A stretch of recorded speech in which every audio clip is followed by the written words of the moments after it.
Thank you, Kevin, and let me add my thanks to all of you for being here today. As Kevin mentioned, we do indeed have an expert panel for you today, and just if you'll note, you do have their full biographies on your chair, so please do take a look at that, and if there's something that they may not address today that piques your interest, I'm sure they'd be happy to address it another time. But let me briefly introduce them all. To my immediate right is Liesyl Franz, who's a special consultant to RSA, the security division of EMC, and she'll be speaking a bit about threats to the enterprise today.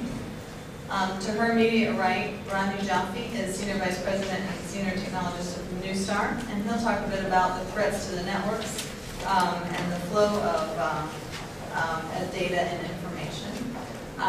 To his right is Suzanne McGee, who's CEO of Cybersecurity, and she'll talk a bit more about the threats to individual users and the general public, and play up a little bit on what both Michelle and Randy talk about.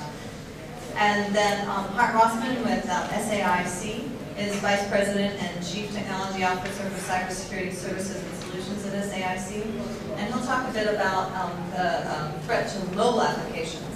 Going as we and individual users around the world go more and more to the handheld and mobile connections, so do our adversaries.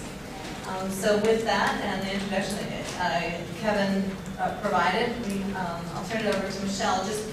Let me just give a little bit of a preview, if you don't mind.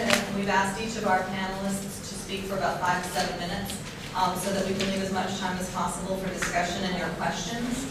So be thinking about a question, and for those of you in the audience, I'm sure we have some of TechAmerica member companies and staffers and other stakeholders in the room. So I'd just like to defer to the staff that are here today to ask questions of our panelists.